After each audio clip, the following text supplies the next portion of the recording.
Hey guys, I'm Jara. And I'm Rob. And we're Wicked Prepared. Welcome back to our channel. Thanks for stopping by. We've got another prepper pantry haul to share with you today. This one's going to be just a little bit different. The things that we're showing you today are not going to be food. But they will become food eventually. One of the most important parts of prepping is being self-sufficient. It's important to be able to produce your own food and things to take care of your own needs without relying on the grocery store or the government or anyone else. We've only been gardening for just a few years now, but we've learned a lot along the way, and we have expanded the garden. Each year it gets a little bit bigger. It's always such an exciting time of the year, isn't it? Every winter when all those seed catalogs start showing up in your mailbox, you get to look through them and dream about what you want to grow in the garden. You don't usually see both of us in a haul video, but this is the perfect video to bring us together because typically he does the gardening and I do the shopping.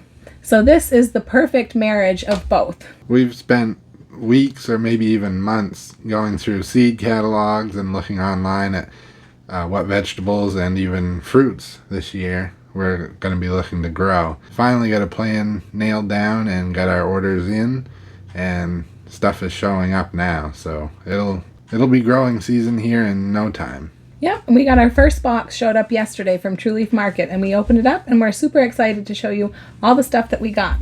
And then later in this video, after we go over the gardening supplies and our seeds, we'll be showing some supplies that we gathered in a haul for another homesteading project that we're trying out.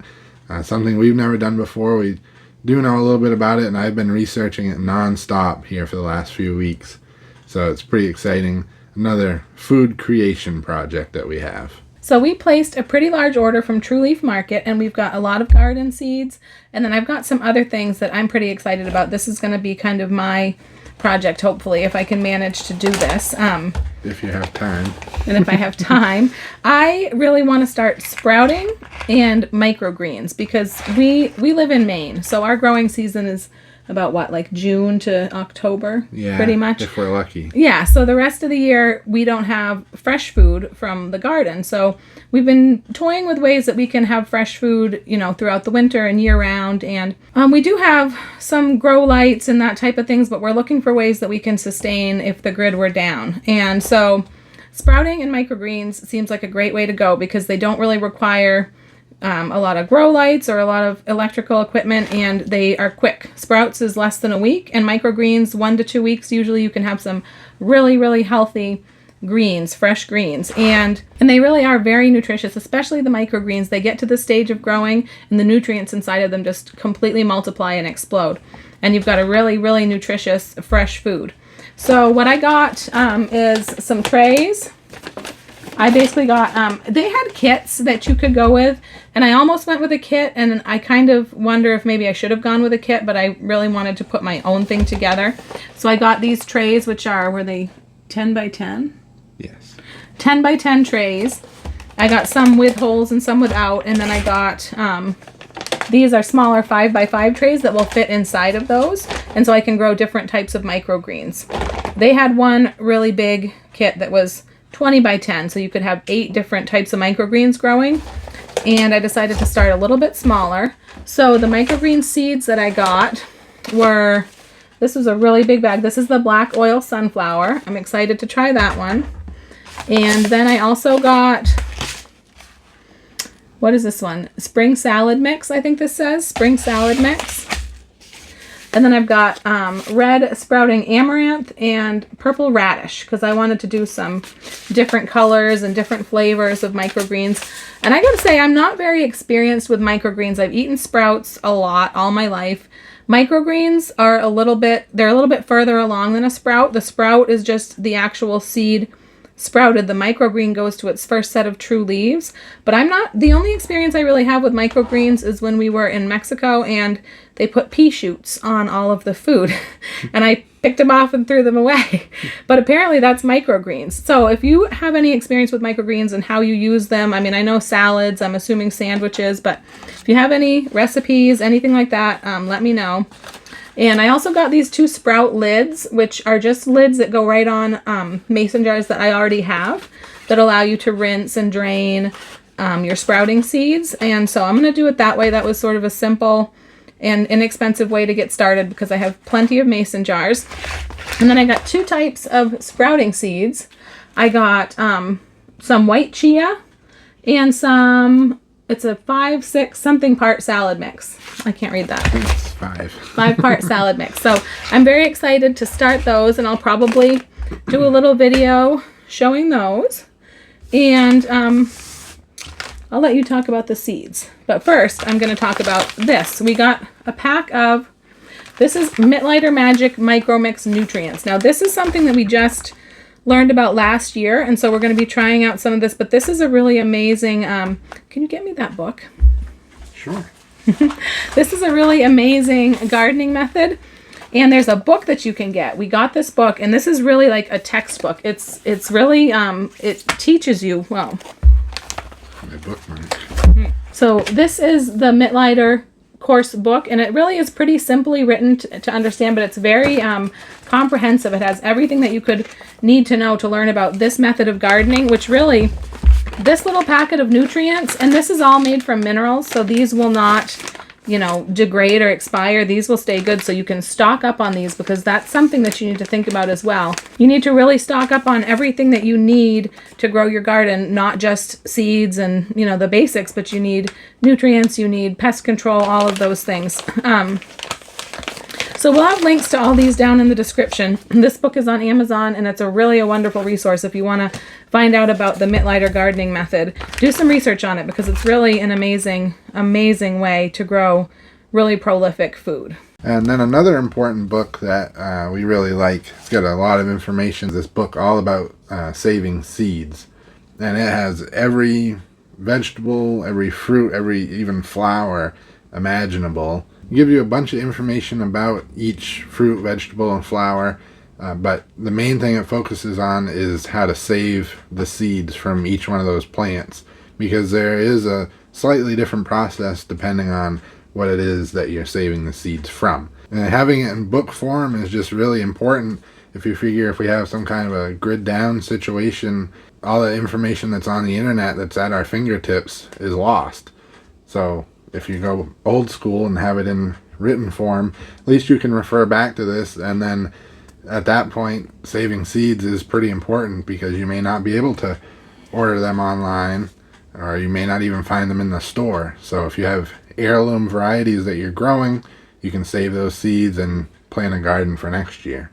I was just reading that that's another one of the shortages that we may be seeing, and price increases is in seeds and garden supplies and things like that. And it really isn't that difficult to save seeds if you know the process, or if you don't have it memorized, referring back to a guide like this so that you do it the right way and don't waste all the seeds. So anybody that's ordered or bought seeds before knows that it's pretty hard to narrow it down and get just what you need, and not to overwhelm yourself or have more plants than you have room for in your garden.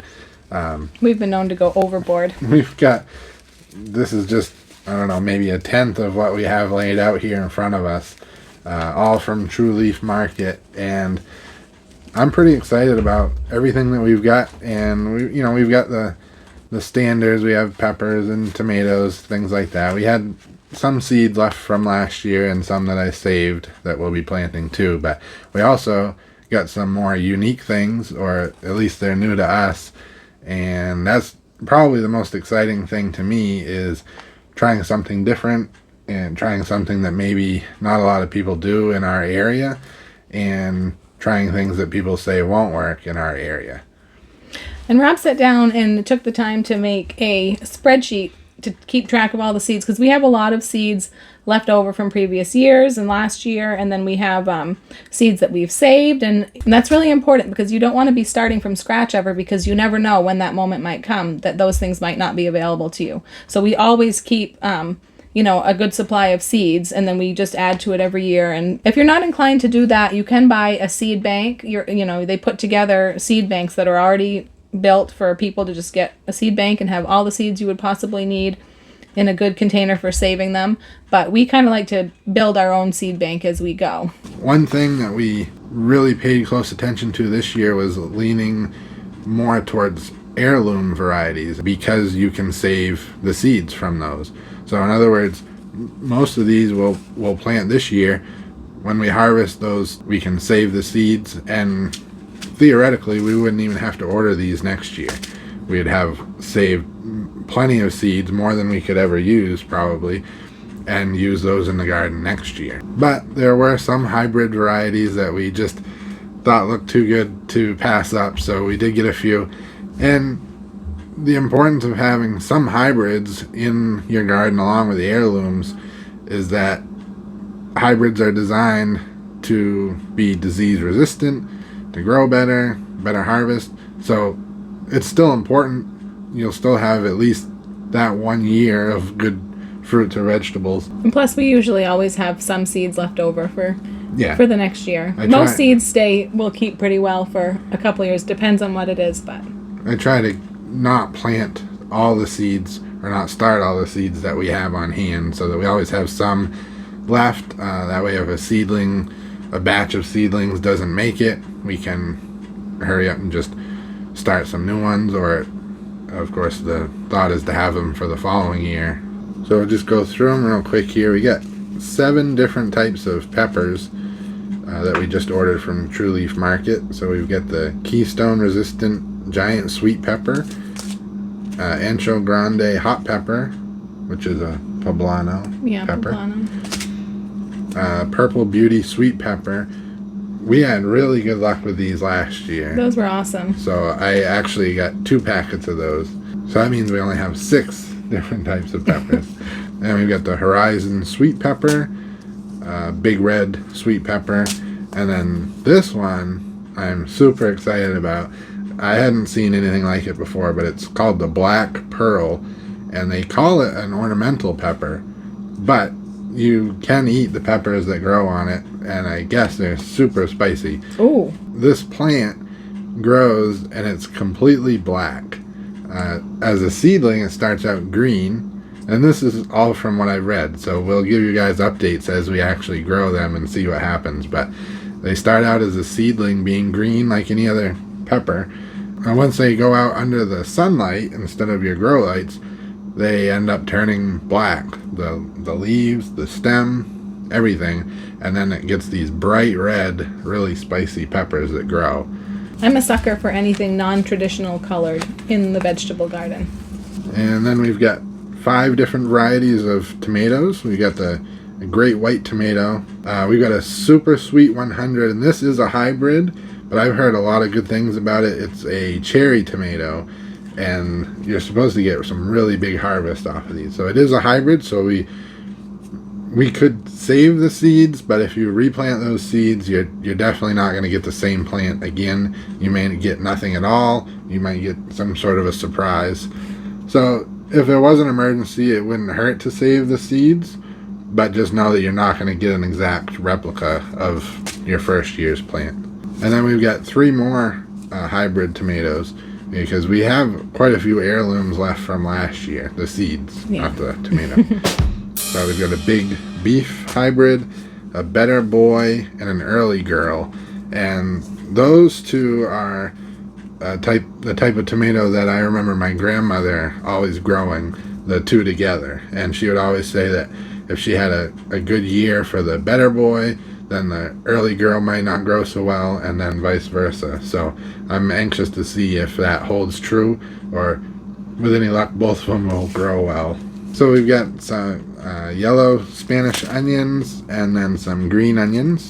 We've got a variety of celery, and then some carrots. And we've got Lincoln peas and sugar snap peas, which we planted these same varieties last year and had good luck with them, so I just stuck with those, but we needed more. And then another unique crop for us, because we like to try new things that people say might not work. We have edamame. Now, some things I read said that can't be grown in our zone, which is 5B here in Maine, because it's so cold and we have such a short growing season, but we're going to try it. A couple years ago, I tried growing peanuts, and I successfully grew peanuts here in Maine.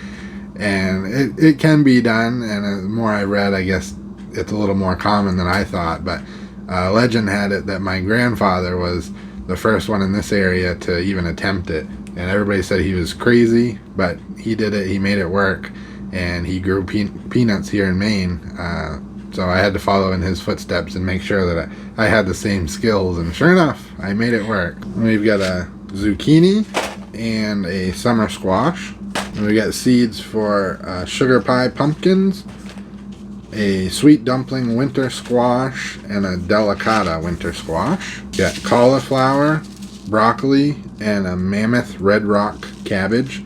Those look super pretty in the catalog, and I've seen other people that grow those, and they look pretty cool when they're done.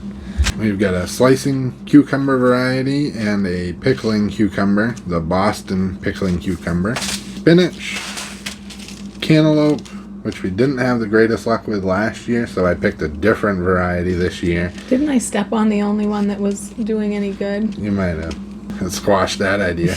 And then a sugar baby watermelon, which grow real small. And then a crimson sweet watermelon, which is more of a standard size. I love the leaves on the watermelon plants. I think they're so pretty. We've got a green ice leaf lettuce and then a butterhead lettuce. And again, we have quite a few lettuce seeds left from last year. We got a lot of different types last year that we didn't even get a chance to plant. We grew a lot of leaf lettuces in the last few years, and I wanted to try a few more head lettuces, so we got some of those. And then a few more little non-traditional crops. Well, I guess it's pretty common, but we've never grown sugar beets before. That's pretty cool. Oh, yes, I saw something about making sugar from sugar beets, and so I wanted to try it. So. And then to go along with that, we have stevia. So. Now, my aunt grew stevia years and years and years ago. I remember her saying, "Try some of this," and she had this green powder, and it was sweet but bitter, and so. And then it became super popular, and you find it all over the grocery store. So I just thought I would try it myself and see if maybe it's mixed in with things and not just trying it straight, if it might be a little bit more palatable. Oh, so you're going to grow it? Well. I'll grow it. I'll taste it. And then we have tobacco.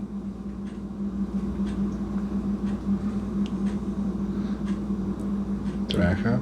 Okay, here was my thought process on the tobacco. You hear a lot of different people who say to have things for barter, and people always say cigarettes is a great barter item, and that you should stock things like that even if you don't smoke. Well, let me tell you, cigarettes are expensive, and I just can't wrap my mind around the idea of keeping cigarettes that I would never use just as a barter item, especially because they don't keep for a very long time. They don't stay good for very long, from what I understand. So my thought was that if we could grow tobacco, we could just have some seeds, and it was very inexpensive, and we'd have a wonderful barter item. So that was my thought process with the tobacco.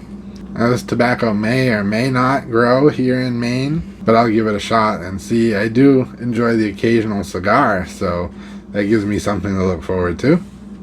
And then to round out the seed haul, we have nasturtium, which... Go ahead. That was one that I picked because I just remember my mother growing those when I was a child. It's an edible flower, and it's really pretty if you put it on a salad or something, and I just nostalgia. I wanted to grow some. Roman chamomile, peppermint, and spearmint. We were thinking about tea. And then we have this is an assortment. It's called the Scarborough Fair Collection, which has... You want to do it. No, I'm not. Go ahead. No. Parsley, sage, rosemary, and thyme. Right? Parsley, sage, rosemary, and thyme. Very difficult for me to not sing those words. So these are our seeds, minus the microgreens and sprouting seeds. But this is everything that I'll be planting right from True Leaf Market. And this goes along with a whole container full of seeds that I had left over from last year, some seeds that I saved from heirloom crops, all kinds of stuff. So I'm going to need a bigger box. I guess so. Now, besides having seeds, you want to make sure that you have a supply of all the other things that you'll need for gardening. Make sure that you have tools that are in working order and maybe an extra set of tools, gloves, things like that. And then we also like to stock items that we use for our garden, things like fertilizers and pest control, things that we have had issues with in our area. Now, I showed you the Mittleider micronutrients. Now, if you read the book and learn about that, there's other things that you use to mix with that to make the fertilizers you need, and a couple of those items are Epsom salt. And Epsom salt is a really great thing to have for the garden anyways. We use a lot of this in our garden, so it's a great thing to stock up on. And then borax is another thing that you would need for the mitt lighter. And borax is also good for like pest control. We used to use this to kill ants. There's a couple other things you need for the mitt lighter that we don't have here to show. One is gypsum or lime, a source of calcium, which depends on your area, and the other is like a fertilizer, a general purpose fertilizer that we don't have up here. And those are things that you're going to want to look into getting as well, especially fertilizer, which is in a severe shortage right now. And then another thing that you'll want to think about is pest control. Now, one thing that we use a lot of for pest control in the garden and outside of the garden is diatomaceous earth. So stockpiling this is not something that would go bad. That's something that you can have a lot of. It's not too expensive. You can also put that around your food storage room. Some people put it right into some of their food storage, right into their buckets of, say, rice or things like that, because it's non-toxic. You can actually ingest it, as some people do that as a health benefit, and so it's non-toxic. You can use it around your food and your pets. A lot of people use it as pest treatment on pets. And then this is another one that we have used a lot of, so we try to keep a good supply of this. It's supposed to be good for how long? Is it 3 to 5 years? 3 to 5 years if it's kept in a cool, dark place. Yeah, you don't want to mix it up. Once this is mixed up, and this is another non-toxic. It's called BT, and we use this for cabbage moths and squash bugs too, I think, things that we've had a problem with around here. So we want to make sure that we don't ever have to garden without this. So we keep a good supply of this. It's basically just a bacteria. It's a harmless, natural thing that helps with pest control. And these are the things that we have used that have helped us with our pest problems. You might have something different pests in your area, different foods that you grow. But just think about the things that you need for your garden and whether you can stock those up a little bit in advance. And now here's our next project that we stocked up on supplies for, because we didn't have enough to do already. We needed something else to keep us busy. So, do you know what this is for? For our new little adventure.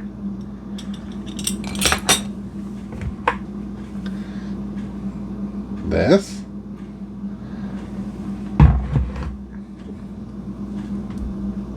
This?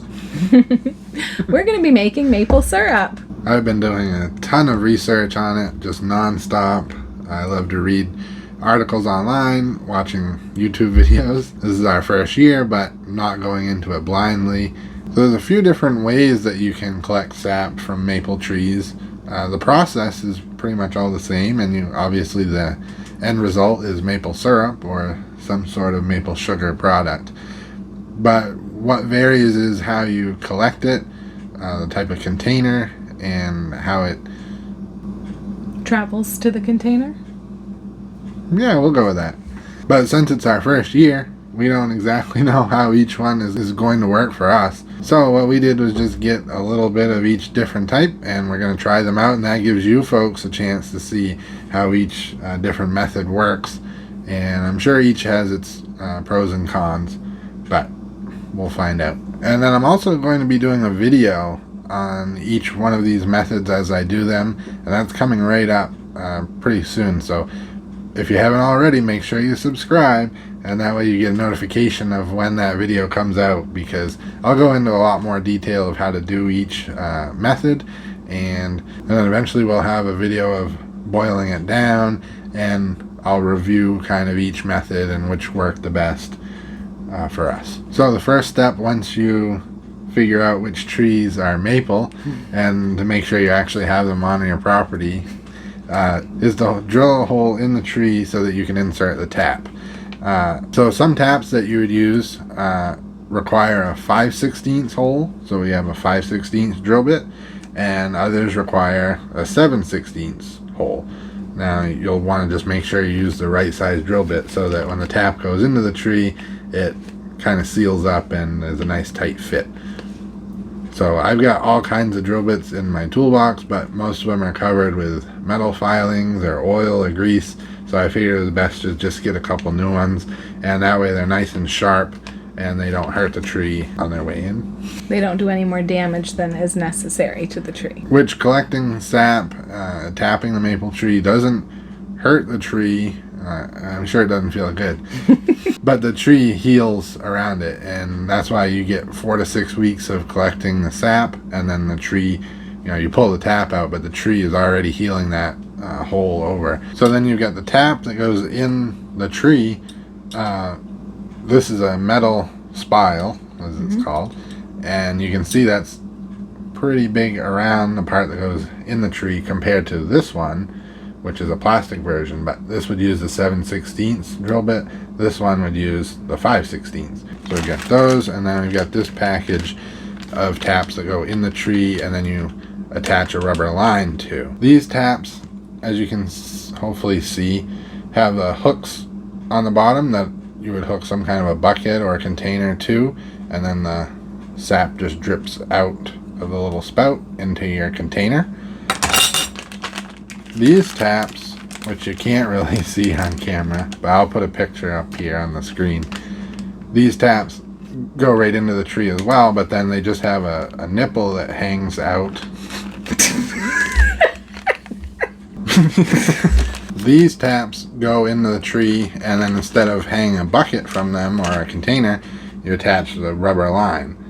Now this is what you see when we see it quite a bit here in Maine, but you see a lot of this blue line run from maple tree to maple tree, zigzagging all around through the woods. Most places that have 500 or more taps, they run this blue line from each tree into a main line, and that goes into a pump house. They usually have a vacuum pump hooked onto them so that it draws from each tree and brings it right into the sugar house where they boil it down. So it makes it obviously a lot easier than going around to 500 trees or 500 taps to collect the sap. We won't be doing that here. We don't have nearly that many trees, but this rubber hose is sold by the foot, and I'm going to use it to place some buckets right on the ground at the base of our maple trees, and just run the rubber line from the tap down into the 5-gallon bucket. And then you place the rubber line through a hole I'm going to drill in this lid on this 5-gallon food grade safe bucket. So that's another method of collecting. This is the bucket that is all pre-made and ready, and it has a hinged cover on it, and you can use it with these plastic spiles, and it has the hook. I'll show this one. It has the hook right there for the bucket. This part goes into the tree, and that hole on top is where the pin for the cover goes. And then the other method of collection we'll be using is this metal bracket that holds these blue plastic bags, and that just fits right over a metal spile, and they'll just hang there and hold these bags. They're pretty heavy duty, pretty strong, so we'll test those out. And then we got this skimmer for taking the foam off of the syrup as you're boiling it down. So we'll have links to everything that we talked about down in the video description if you want to check out any of these items that we've talked about. You don't have to get all of these different methods. You can just choose one, or if you've used one, you might use that method again, or try something different, or see how these turn out for us. I think probably like these buckets are the simplest way to just get started, but I'm pretty excited to try the bag with this bracket. And I'd never even seen that method before. That was new to me. Yeah, I never knew it existed. Obviously it's been around for a little while, but it's a newer concept compared to the old galvanized bucket with a cover over it. Well, guys, that's what we've added to our prepping supplies lately. There are lots of skills that could help us make it through an economic collapse, an SHTF situation, any grid down emergency. But these things take practice and supplies and things that you need to have on hand. And then experience is pretty important as well. Probably one of the most important things. The thing with the garden, that you only have one chance to make this garden happen this year, and you have to wait an entire year to have another go at it. So each year that you can gain experience is invaluable for a time when you're depending on this to feed your family. Right now, if I make a mistake and we lose our tomatoes, well, we just go to the grocery store and we have tomatoes. But there could come a day where you just can't run to the store and get those tomatoes. You just don't have that option. We'd be relying on me to not make a mistake, and we'd be relying on our methods of pest control to work with no other options. And even if it never comes to that, even if we never need to rely on our skills, it's still fun and it's enjoyable. It's a good hobby. It gets you out in the great outdoors in the sunshine and getting your vitamin D and getting some exercise. And so it's great. It's great fun for me. Well, that's all for today, guys. I'm Jara. That's Luna. Yeah, that's all we've got for today, guys. Make sure to let us know down in the comments what you're looking forward to growing in your garden this year. If you haven't already subscribed, consider hitting the subscribe button and ringing the notification bell. That way you get updates of each new video that comes out from us, and it makes sure that you can stay in touch with us. And we love to hear from all our friends on YouTube. It's really cool to know that we're reaching people all around the globe and learning from you guys just as much as you learn from us. So absolutely, it's really neat. And make sure to give us a thumbs up if you like this video, and be sure to hit the subscribe button. That way you can see new videos coming out from us, and you can see when we have this liquid gold produced, and all kinds of fun and exciting things that we've got coming up, and we look forward to sharing with you guys. We really appreciate you watching. Keep prepping and stay safe out there. I'm Jara. And I'm Rob. And we are... We can prepare. Okay. I'm Jara. And I'm Rob. And we are... Wait, what? How do we do this? We really appreciate you watching and spending this time with us. Keep prepping and stay safe out there. I'm Rob. And I'm Jara. And we are... Wicked Prepared. Survive today. Thrive tomorrow. We'll see you ya next time.